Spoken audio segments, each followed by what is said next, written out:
Welcome to Tango. Let me show you how things work so you can get started right away. Before you get started, be sure to pin the Tango extension in your internet browser. If you're working in Google Chrome, simply head up top, click the extensions icon, and click the pin button next to the Tango extension. Now you can see it's pinned up here, so you can click it when you're ready to get started. You can also at any time pin or unpin it by clicking this pin icon as well. That way, when you're ready to get started, you simply click the Tango Chrome extension, and it will open up your Tango Sidebar. Now, there's a few things to do here, but I'm going to walk you through it step by step. The home button will always bring you back to this default view.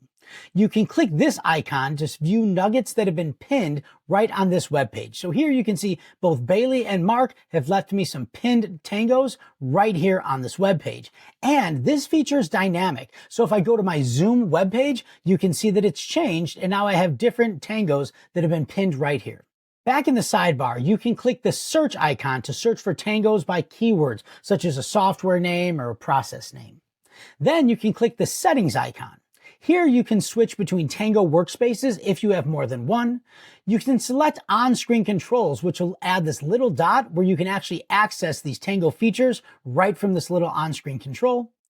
You can enable notification badges that will change and notify you anytime things have happened in your Tango workspace. You can click Combine Steps. Now this feature will allow you to combine multiple smaller steps into one big step in a process. That way your SOP doesn't get too long.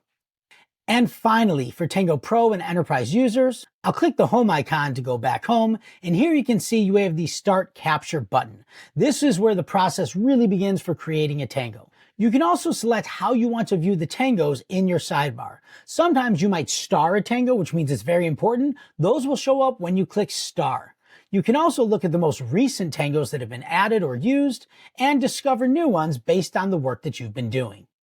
And at any point, if you want to access your full Tango workspace, simply click on the Tango icon at the top and it will bring you right into your team library and into your Tango workspace. And that's how simple it is to use Tango and the sidebar. If you have any questions, reach out to customers@tango.us and we'll answer right away. I'm Mark. Let's Tango.